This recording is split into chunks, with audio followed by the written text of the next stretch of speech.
बिस्मिल्लाहिर्रहमानिर्रहीम। अस्सलाम वालेकुम डियर स्टूडेंट्स। आज के लेक्चर में हम लोग प्रोबेबिलिटी और इससे रिलेटेड टर्म्स को पढ़ेंगे और फिर हम इसकी प्रोबेबिलिटी की डिटेल डेफिनेशन पढ़ेंगे। जी, जैसे कि आप लोगों को पता है कि हम एक ऐसी दुनिया में रहते हैं जहाँ पे किसी भी चीज़ को मुकम्मल यकीन के साथ उसकी पेशन गोई नहीं की जा सकती। जैसे अगर बादल हुए हैं तो आप मुकम्मल यकीन के साथ नहीं कह सकते कि बारिश होगी। हाँ, हम ये ज़रूर कह सकते हैं कि बारिश होने के 2 में से 1 चांस है। यानी कि अगर बादल हुए हैं तो क्या होगा, या बारिश होगी या नहीं होगी। तो अब एक ज़रूर चीज़ होगी, बारिश हो गई तो जो आपने कहा वो ठीक हो गया, अगर नहीं हुई तो आप फिर गलत हो जाएंगे। तो इसलिए हम क्या करते हैं, क्या कहते हैं कि बारिश होने के कितने चांसेस हैं, 2 में से 1। जैसे इसी तरह से मज़ीद एग्जाम्पल्स दी जाती हैं। जैसे कि मैट्रिक के इम्तिहान में आप लोगों को एक मसला पूछा जाता है, थ्योरम सर्कल्स पे जो थ्योरम्स हैं उनमें से एक मसला पूछा जाता है। वो टोटल है 6, फॉर एग्जाम्पल टोटल 6 हैं और उनमें से एक पूछा जाना है। तो अब आप किसी खास थ्योरम या मसले को के बारे में क्या पेशन गोई करोगे कि इसके 6 में से 1 के आने के चांस हैं। 6 में से ये कोई एक आ सकता है, यानी कि 1 आउट ऑफ 6। तो आप ये कह सकते हैं कि ये 6 ही आएगा और उनमें से एक ज़रूर आएगा, लेकिन आप किसी एक मखसूस को ये नहीं कह सकते कि ये ज़रूर आएगा। लेकिन आप उसके चांस के बारे में बात करोगे कि इन 6 में से इसके आने के चांसेस क्या है, 1 आउट ऑफ 6। तो इस चीज़ को मद्देनज़र रखते हुए ब्लेस पास्कल और डी फॉर्मेट ने इसकी डेफिनेशन की।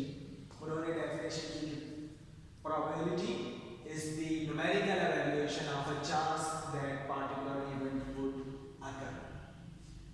कि प्रोबेबिलिटी क्या है, ये न्यूमेरिकल एवेल्यूएशन है कि हम लोग क्या करते हैं, नंबर्स में बता देते हैं किसी भी चीज़ के होने या ना होने के बारे में, तो उसको हम प्रोबेबिलिटी कह देते हैं।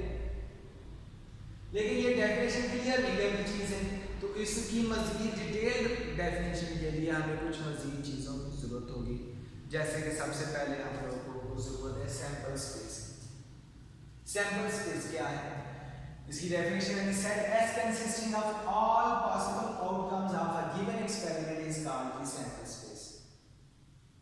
यानी कि सैंपल स्पेस क्या है कि जब आप कोई सा एक्सपेरिमेंट कर रहे हैं तो उसमें जितने भी पॉसिबल आउटकम्स हैं वो सारे के सारे हैं,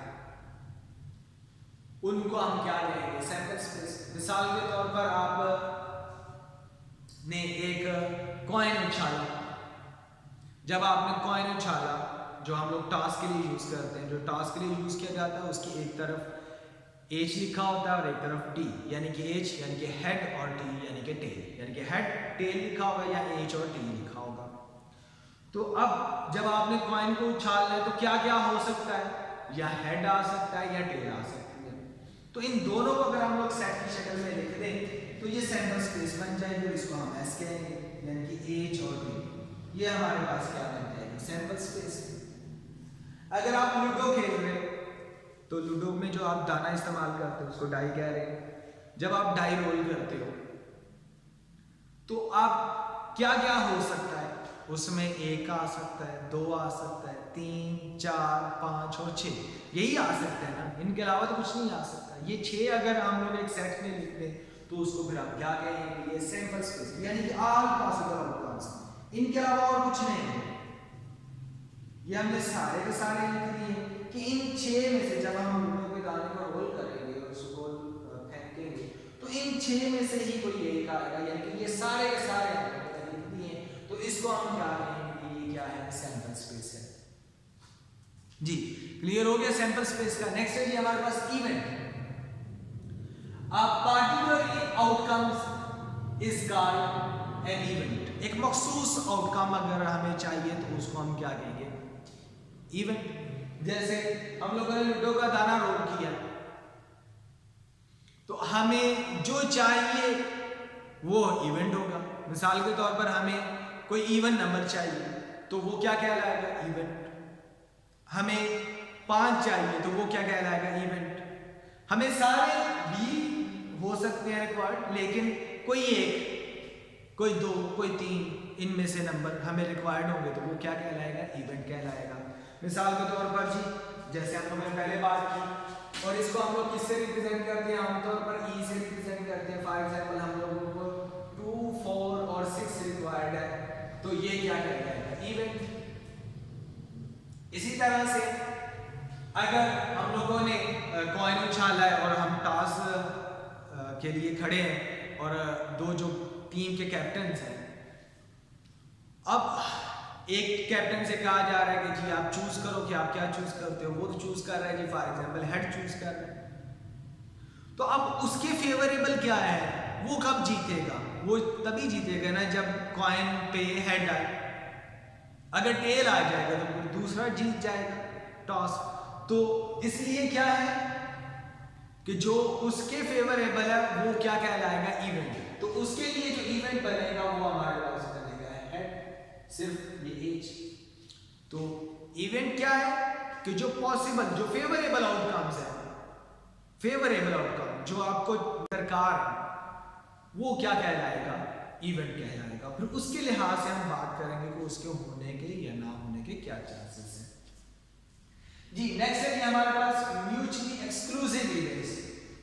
म्यूचुअली एक्सक्लूसिव इवेंट्स कौन से होते हैं जी, लेट एस बी की sample space and A and B भी 2 इवेंट्स। ए और बी जो है वो कोई से 2 इवेंट्स हैं। अब अगर ए और बी दोनों डिसजॉइंट हो, जो 2 हमने इवेंट्स लिए हैं, अगर वो दोनों डिसजॉइंट हो तो फिर हम उनको क्या कहेंगे, वो म्यूचुअली एक्सक्लूसिव इवेंट्स हैं। मिसाल के तौर पर हमारे पास सैंपल स्पेस है जी 1 2 3 4 5 6, यानी कि हमने एक लूडो के दाने पर रोल किया। एक इवेंट है यानी कि एक के लिए जो जरूरी है वो क्या है 1 3 5, और दूसरे के लिए वो जरूरी है जी 2 4। तो अब ये दोनों क्या हो जाएंगे, ये डिसजॉइंट है, तो हम इनको क्या कहेंगे, म्यूचुअली एक्सक्लूसिव इवेंट्स। जी क्लियर होगी बात कि म्यूचुअली एक्सक्लूसिव इवेंट्स कौन से, जो म्यूचुअली डिसजॉइंट है, उनको हम क्या कहेंगे, म्यूचुअली एक्सक्लूसिव इवेंट्स। जी इक्वली लाइकली इवेंट्स ये कौन से होते हैं जी, equally likely events. If 2 events A and B are given in an experiment, अगर कोई से 2 इवेंट्स जो A और B इवेंट्स हैं वो किसी एक्सपेरिमेंट में वकूफ पजीर होते हैं, then A and B are said to be equally likely। हम फिर A और B को equally likely इवेंट्स कहेंगे if each one of them has equal number of chances of occurrence।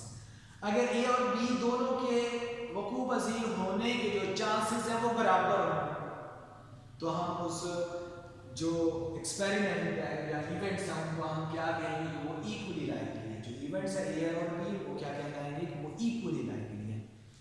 मिसाल के तौर पर आप लोगों ने कॉइन रोल किया, कॉइन टॉस किया, तो उसके एक साइड पे क्या होगा, हेड, और एक साइड पे टेल। अगर वो बैलेंस्ड कॉइन है तो फिर जितने हेड आने के चांसेस होंगे उतने ही टेल आने के चांसेस होंगे। तो फिर हम क्या कहेंगे कि ये इक्वली लाइकली इवेंट्स है, यानी कि जितने हेड आने के चांसेस है उतने ही टेल आने के चांसेस है। इसी तरह से अगर आप लूडो खेल रहे हैं और लूडो का जो दाना है आप रोल करते हैं और उस पर अगर वो परफेक्टली लोडेड है, यानी कि उसमें ये नहीं है कि कहीं पे वजन ज़्यादा है कहीं पे कम है, यानी कि हर तरह हर जगह पे वजन एक जैसा है, तो फिर जितने 1 आने के चांसेस होंगे उतने ही 2 आने के चांसेस होंगे, उतने ही 3 आने के चांसेस होंगे, यानी कि हर एक के चांस जो है वो बराबर होंगे।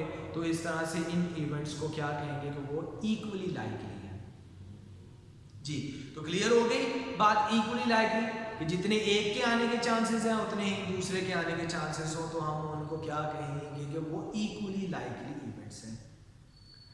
जी अब इन सब चीजों को से हम लोग क्या करेंगे, प्रोबेबिलिटी की डेफिनेशन करेंगे। जी ये डेफिनेशन ब्लेस पास्कल ने ये डेफिनेशन दी थी। डेफिनेशन में क्या है कि if are random experiment produces m different but equally likely outcomes. यानी कि कोई सा एक्सपेरिमेंट किया गया और उस समय जैसे आप विंडो का गाना रोल करते हो तो उस समय कितने आपके पास चांस चीज़ें प्रोड्यूस होती हैं, उसमें 6 होती हैं और 6 के क्या होते हैं, चांसेस बराबर होते हैं। तो यही बात की जा रही है कि जब कोई सा एक्सपेरिमेंट किया जाए और रेंडम, ये नहीं है कि आप कोई मखसूस एक्सपेरिमेंट ले रहे हो, नहीं, आपने किसी भी वक्त वो एक्सपेरिमेंट कर लेना है। तो जी रेंडम एक्सपेरिमेंट हो और उस समय कितने m जो चांसेस है वो प्रोड्यूस हो रहे हैं और वो सारे के सारे क्या है, डिफरेंट है और m जो आउटकम्स है उनमें से वो क्या है, फेवरेबल है and n outcomes are out of them, उनमें से जो n आउटकम्स है आर फेवरेबल। तो ये जो n होगा ये हमारा क्या होगा, इवन, और ये जो m होगा ये क्या होगा, ये हमारा ये सैंपल स्पेस, क्योंकि ये टोटल है, ये हमारे पास टोटल है और ये क्या है, ये फेवरेबल जी। Out of them are favourable to the occurrence of the event e, ये इवेंट e को पॉजिटिव होने के लिए क्या है, फेवरेबल है। Then the probability of the occurrence of the event E is denoted by P of E। इसको हम किस तरह से डिनोट करेंगे, ये आपके सामने लिखा हुआ है P of E। इस तरह से हम लोग E की प्रोबेबिलिटी को डिनोट करेंगे और इसका की डेफिनेशन क्या है, probability of E is equal to number of favorable outcomes over total outcomes। यानी कि जो E के लिए ये favorable outcomes थे n, ये ऊपर रखा और इसको डिवाइड कर दिया कि इससे जो टोटल इवेंट्स में प्रोड्यूस होने वाले आउटकम्स हैं उनसे इसको डिवाइड कर दिया, यानी कि favourable outcomes over total outcomes, इससे हम डिवाइड करते हैं तो ये क्या आ गई, प्रोबेबिलिटी ऑफ ई। या हम इसको कह सकते हैं कि number of elements in E set में जितने एलिमेंट्स हैं उनकी तादाद उसको डिवाइड कर देंगे जिससे number of elements in S यानी कि सैंपल स्पेस में मौजूद एलिमेंट्स की तादाद, और इसको हम इस तरह से लिख सकते हैं number of ways in which event occurs, यानी कि जितने तरीकों से इवेंट जो है वो पॉजिटिव हो सकता है over number of elements of the sample space, और जो सैंपल स्पेस के एलिमेंट्स हैं उससे। यहां से हमें एक दो चीजें और भी पता चलती हैं और वो क्या है, यहां पे हमें पता चला कि m क्या है, कि कहां से लेना है, m में से कुछ होंगे, यानी कि इसकी तादाद जो है ये जो ऊपर है इसकी तादाद हमेशा इससे कम होगी या ज्यादा से ज्यादा क्या होगी, इसके बराबर जी। इसकी तादाद क्या होगी, जो हम लोगों ने फेवरेबल आउटकम्स लेने हैं, ये जो टोटल आउटकम्स होंगे उनमें से कुछ लेने हैं, तो फिर इनकी तादाद, इसकी तादाद जो है वो हमेशा इससे कम होगी, क्योंकि ये इससे कम है तो फिर इस वजह से हमेशा जो प्रोबेबिलिटी का आंसर है वो क्या होगा, ये 1 और 0 के दरमियान होगा, 0 से लेकर 1 तक होगा जी। क्या कर रहे हैं, अगर n जो है ये m के बराबर है, ये सारे के सारे ले लें तो फिर ये दोनों बराबर हो जाएंगे और आंसर इसके बराबर आ जाएगा 1 के। अगर ये इससे कम हो यानी कि या 0 होगा तो फिर इसका आंसर 0 आ जाएगा, यानी कि हम कोई भी हमारे लिए कोई भी फेवरेबल आउटकम ना हो तो फिर इसका आंसर क्या आ जाएगा, 0। और इसके अलावा अगर कोई नंबर होगा तो इसका आंसर 0 और 1 के दरमियान आएगा। और अब 0 के आने का मतलब क्या है कि कोई चीज हो ही नहीं सकती, वो हो ही नहीं सकता, तो इसको हम क्या कहेंगे कि उसकी प्रोबेबिलिटी 0 है।